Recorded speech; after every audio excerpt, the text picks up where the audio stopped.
Olá, um ótimo dia para você. Para quem ainda não me conhece, eu sou o Vilela do canal Dicas do Vilela. Convido você para ir lá no sininho, vai lá, faça a sua inscrição, dá o joinha, compartilhe o nosso vídeo, ajuda o canal a crescer de uma forma bem saudável, faça os seus comentários, faça as suas críticas construtivas e a gente vai fazendo esse feedback. Bom, gravei o primeiro vídeo, igual havia prometido para vocês, sobre o tema do jejum intermitente e seus impactos na saúde física e espiritual. Gravei lá, falei então o primeiro da saúde física, os impactos, os benefícios e coisas assim. As dicas, as sugestões, quem pode fazer, quem não pode fazer o jejum, como se principiar e depois ingressar no jejum intermitente. Intermitente porque não se deve fazer todos os dias. Só lembrando, gente, que jejum não é uma modinha que surgiu agora nos últimos anos. O jejum é milenar. Tá? No âmbito aqui, na visão espiritual, o nosso Deus sempre conclamou a sua nação, o líder da nação, tá? Para jejuar e buscar um fortalecimento, uma edificação espiritual. Lembrando, tá, que no reino espiritual são travadas grandes batalhas, tanto é que na Bíblia diz que o nosso Deus primeiro criou o reino espiritual para depois criar o nosso reino, que é o material. Então, há forças que regem, são regidas no reino espiritual, tanto da maldade quanto da bondade. Tá? O nosso Deus, então, ele está sempre pelejando pelo seu povo, por aqueles que buscam a Ele através da obediência que a gente adquire dentro da Bíblia. A gente pode extrair ali quais são as ordenanças do nosso Deus para o seu povo, independente de denominação. Aqueles que se intitulam cristãos, servos de Deus, têm a Bíblia por via e regra, tá? Por prática, por ensinamento, é o nosso norte, a nossa bússola. Ali está a vontade do nosso Deus para o seu povo. Lembrando que levou-se um período de 1500 anos para ser formada, né? Ser ali igual você vê a Bíblia. 40 foram os escritores, épocas diferentes, culturas diferentes. Então houve uma força sobrenatural da parte do nosso Deus para que a Bíblia fosse escrita, e é o que a gente tem hoje. Bom,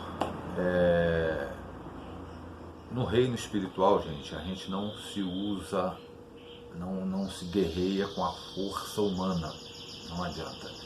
Não adianta conhecimento aprofundado só da palavra de Deus. Primeiro porque, se você observar lá no Evangelho de Mateus capítulo 4, você vai ver um diálogo forte do nosso Senhor Jesus Cristo e o próprio diabo. Ambos debatiam dentro das Escrituras. Jesus dizia, está escrito, Satanás também dizia, também está escrito. Então, ele é um conhecedor aprofundado da Bíblia. Conhece mais do que eu, do que você e de muitos eruditos aí. O conhecimento dele é muito. Por quê? Porque ele acompanha a raça humana desde a sua criação. Então ele acompanhou todos os passos. A Bíblia diz que ele conhece, estremece, mas não obedece. O que nos diferencia e nos dá um patamar acima dele é a nossa obediência ao que está escrito lá. Então nós conhecemos, estremecemos e obedecemos aos mandamentos do nosso Deus. Então o jejum espiritual, todos aqueles que fizeram lá na Bíblia, foram conclamados, todos aqueles que fizeram e fazem o jejum, tá, buscando essa edificação espiritual, eles desfrutam dos benefícios físicos também, com certeza. Só que o jejum bíblico, ele é um pouco mais rigoroso. Tá? O certo é se abster de todo tipo de alimentação, nem sólido e nem líquido. É um período que você vai consagrar a sua vida, vai buscar a elevação espiritual e um fortalecimento. Tá? Lá em Efésios capítulo 6, a Bíblia nos dá diversas armas para se guerrear no âmbito espiritual, tá? sendo acrescentada e fortalecida pelo jejum e a oração. Gente, o diabo ele não respeita credencial de forma nenhuma, nem de pastor, nem de bispo, apóstolo, padre a ser bispo. O diabo não respeita diploma de doutorado em divindade, bacharel em teologia, não respeita de nenhum seminário bíblico. Isso aí para ele não quer dizer nada. Agora, a nossa intimidade, a nossa comunhão com Deus, a unção, aí isso ele tem que respeitar, experiência própria. Então a gente busca o jejum, tá, na visão espiritual para fortalecimento. Tem uma passagem da Bíblia que eu admiro muito, gente, muito, tá? Porque muitas são as nossas dificuldades do nosso dia a dia, sabe? Enfim, somos assolados por muitas coisas. Uma boa parte ela é provinda mesmo do inimigo da nossa alma, mas existe onde buscar socorro. A gente serve a um Deus, tá, que a Bíblia diz que é Jeová Rafá, o Deus que cura, que faz milagre, e a medicina não explica, a lógica não explica. Nós servimos a um Deus que é Jeová Sabaote, um Deus da guerra que não perde peleja, e quando ele toma partido na situação, o reino de Satanás é desmantelado, ele tem que recuar. E o jejum é o que vai nos aproximar mais, vai trazer isso aí que eu estou falando para vocês com mais rapidez. Tá? E além disso, a gente desfruta lá dos seus impactos na saúde física. Existe uma passagem que eu acho muito linda, muito rica, fala de um rei chamado rei Josafá. Está lá em 2 Crônicas, capítulo 20. Gente, um camarada que foi rei por excelência, foi servo obediente, dedicado, andou nos caminhos de Asa, seu pai, não se desviou dele, servo fiel a Deus, conduziu a nação de Israel ao ápice, ao apogeu, né? Estabilizou a nação, formou um exército para a sua segurança de 1.136.000 homens bem preparados para a guerra. Tá? Judá era a sua fortaleza.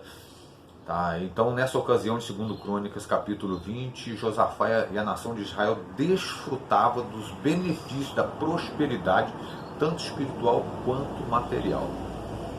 Pois bem, e tudo acontecia de uma forma prazerosa, até que alguém lhe trouxe uma informação, dizendo o seguinte: olha, rei, vem contra ti uma grande multidão.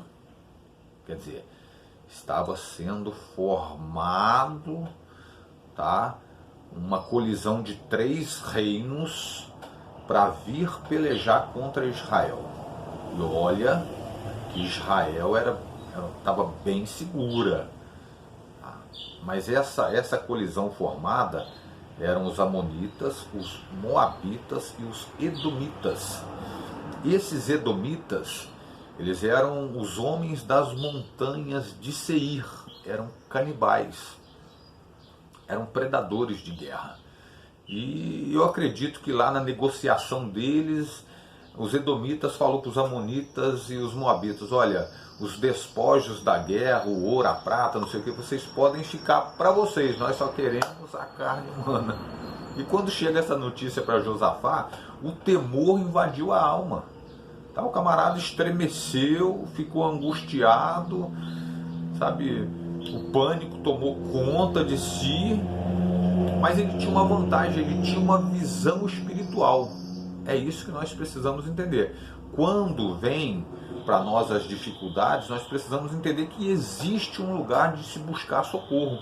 O que Josafá fez? Josafá vai, tá, lá no pátio, ele não podia entrar no Santos dos Santos, e nem no santo, porque ele não pertencia a uma classe sacerdotal, mas ele vai, tá, ele entra no tabernáculo ali, no pátio, e ele conclama a nação de Jerusalém, de Judá, que formaram. Ele conclama para um jejum absoluto. Quer dizer, ele pede socorro ao Deus de Israel. né? Deus visita a congregação, Deus toma lá, o Gesiel era um levita, Deus fala no meio do povo, e Deus fala para ele assim: Josafá, essa peleja é comigo, você não vai pôr a mão em nada, deixa que eu tomo partido dessa situação, e eu vou guerrear por vocês. E assim Deus fez. Olha, e Deus falou para ele nessa situação, Deus falou assim: olha, vocês vão só louvar o meu nome. Coloca lá os levitas à frente da guerra e deixa que o resto eu resolvo. E assim Deus fez. O inimigo ficou confundido, guerrearam entre si, tá? Os moabitas, os amonitas e os edomitas guerrearam entre eles lá, surgiu uma treta lá entre eles e se mataram. Aí a nação de Israel cantou o hino da vitória, pegaram os despojos da guerra. Então você vê o poderio que é o jejum e a oração. Isso aí é fortalecimento, gente. Eu e minha família já desfrutamos de coisas assim que aos nossos olhos era impossível, mas nós servimos a um Deus que tudo pode. Tá? Um Deus que é o dono do ouro, é o dono da prata, é o Deus que faz e ninguém explica, que realiza milagres, que transforma vidas, que abre porta de emprego aonde não existe possibilidades. Tá? Então, jejue. Tá? Se você vai buscar o âmbito espiritual, fale com Deus, porque aquilo que nós não podemos, é certo que nós podemos fazer deve ser feito, o que é possível fazer. Agora, aquilo que é impossível, existe alguém que pode fazer por mim e por você. Então, jejum é uma arma poderosíssima que desmantela o reino do diabo. E eu garanto para você, na frente de um servo de Deus que consagra a sua vida dessa forma que eu estou falando para vocês, Satanás, sua corte, sua legião da maldade, os seus adeptos, não passa na frente. Então esse regimento espiritual, Deus, ele cuida, sempre cuidou da sua nação, sempre cuidou do seu povo, e a única coisa que Deus nos cobra é a obediência através da sua palavra. Gente, um grande abraço a todos. Cheguei aqui aos meus 13 minutos de vídeo. Deus te abençoe poderosamente. Encerramos o assunto de jejum intermitente. Faça aí os seus comentários, compartilhe o nosso vídeo. Aí já eu lanço aqui, tem uma sugestão para um próximo vídeo no nosso canal Dicas do Vilela. Fiquem com Deus. Deus abençoe essa quarta-feira, né, do dia 9 de outubro de 2019. Um abraço a todos.